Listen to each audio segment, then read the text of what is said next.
La raison pour laquelle Dieu a établi l'homme dans les jardins, c'était pour qu'il cultive le jardin et qu'il le garde. Cultiver et garder le jardin. Donc, le principe du travail a été établi avant.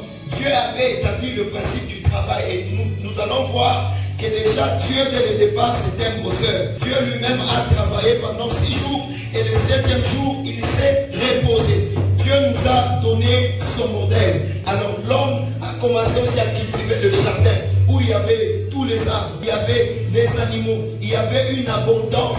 Il y avait une abondance autour de son travail. Mais vous voyez, l'homme a désobéi. Le travail ne produisait plus l'abondance, mais le travail produisait quoi? Le pain. Or, le pain, c'est une substance qui te permet de vivre. Le pain, c'est une substance qui te permet de vivre. Comme aujourd'hui, il y a des gens qui travaillent rien que pour vivre. Ils ne sont pas dans l'abondance. Plusieurs personnes travaillent pour vivre, mais ils ne sont pas dans l'abondance. Or, la volonté de Dieu dès le départ, c'était que l'homme vive dans l'abondance.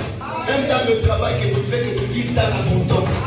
C'est ça même la volonté de Dieu. Mais plusieurs ne vivent pas l'abondance parce qu'ils sont sous la loi à la sueur de ton front. Ils sont sous cette loi de la sueur de ton front parce qu'ils ont désobéi à Dieu. Maintenant, vous voyez, Jean 10, Jésus est en train de dire, je suis venu afin que mes brebis aient la vie, mais qu'ils soient dans l'abondance. Je vais dire à quelqu'un, le second Adam est venu rétablir l'abondance que tu avais perdue dans le jardin d'Éden. Le second Adam est venu restaurer l'abondance dans le travail que tu fais. Je viens annoncer à quelqu'un que le travail que tu feras cette année ou que tu es en train de faire va te procurer l'abondance.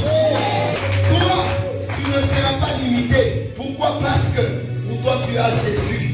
Jésus, c'est une extension qui élargit l'abondance financière dans ta vie. Quand tu as Jésus en toi, frère, il y a une abondance financière que tu dois vivre. Ta vie ne doit pas être égale à la vie des autres. Tous ont péché et ont été privés de la gloire de Dieu. Mais écoutez-moi, Jésus est venu, lui qui n'était pas péché, s'est fait pécher, afin qu'en entrant en toi, puisse configurer la bénédiction que tu avais perdue dès le départ. Et c'est cette bénédiction qui déclenche l'abondance financière dans tout ce que tu fais. J'aimerais dire à quelqu'un, Dieu ne t'a pas créé pour que tu vives dans la disette.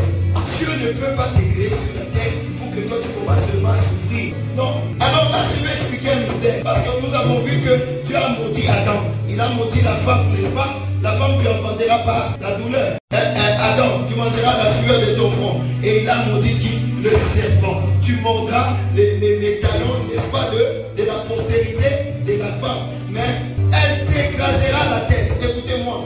Vous savez que, logiquement parlant, quand on parle d'une postérité, on est en train de voir un homme. Mais si on parle de la postérité de la femme, on dit la postérité de la femme. Or, regardez la généalogie de Jésus. On ne parle pas de femmes, on parle de hommes. Parce que quand on parle d'une postérité, on dit postérité d'Abraham et non postérité de Sarah. Je crois que quelqu'un m'a compris. Mais ici, la Bible dit la postérité de la femme. Est-ce que vous savez que la première personne qui a reçu la prophétie sur la venue de Jésus, c'est le diable?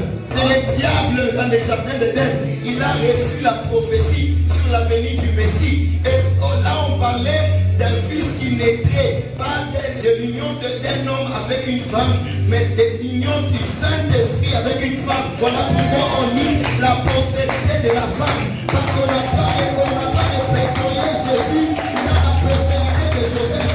On a répertorié dans la postérité de la femme. Dieu est en train de dire ouvertement, déjà dès Genèse, il est en train de dire au diable, il y aura quelqu'un qui ne va pas naître d'un homme, qui ne va pas venir de la postérité d'un homme, mais il viendra de la postérité d'une femme. Et cet homme-là écrasera ta tête. On peut se moquer de toi. Tu peux être dans la vie de péché jusqu'à ce que tu rencontres celui qui écrase la tête de celui qui sème le péché. Jusqu'à ce que tu rencontres celui qui écrase la tête de celui qui est en train de mordre. Oh, je vais dire à quelqu'un. Le serpent, quand il te mord, en réalité, l'objectif c'est quoi? C'est que tu meurs, non? Et vous allez voir qu'il avait mordu Ève. Voilà pourquoi Ève a porté la mort à a été communiqué à qui? Il a été communiqué à Adam. Le même poison a été communiqué à Adam. Le même poison a été communiqué à Adam. Mais ce que les gens ont oublié, c'est que Dieu lui a dit, il y aura un homme qui ne va pas naître d'un homme, qui ne va pas naître d'un homme avec une femme, mais qui va naître d'une femme. Je vais dire à quelqu'un, tu n'es pas n'importe qui. Chère femme, nous sommes en train de finir le mois de mars. Tu n'es pas n'importe qui. Tu es porteuse de la gloire de Dieu. Chère femme, peut-être que tu es en train de te négliger, mais Jésus t'a valorisé. Jésus a prouvé que sans un homme, une femme peut accomplir sa mission. Jésus a prouvé que sans un homme, une femme peut accomplir la mission sur la terre. Je dis ceci, comme tu n'es pas n'importe qui, tu n'es pas n'importe qui.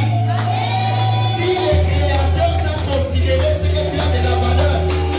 Est-ce que je peux libérer la révélation? Pendant que tu donnes la prophétie au diable, le diable est aveuglé. Le diable ne comprend pas. Si le diable avait compris, il allait tuer Marie avant que Marie ne tombe gonfle.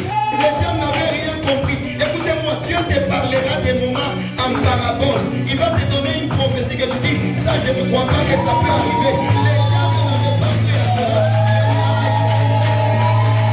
Vous savez, quand on te donne la prophétie, même les diables ne croient pas. Même les diables ne croient pas que Dieu va le faire avec toi. On dit non, toi tu vas circuler dans le monde en train d'annoncer l'évangile. Même le diable est en train de douter. Et pendant qu'il est en train de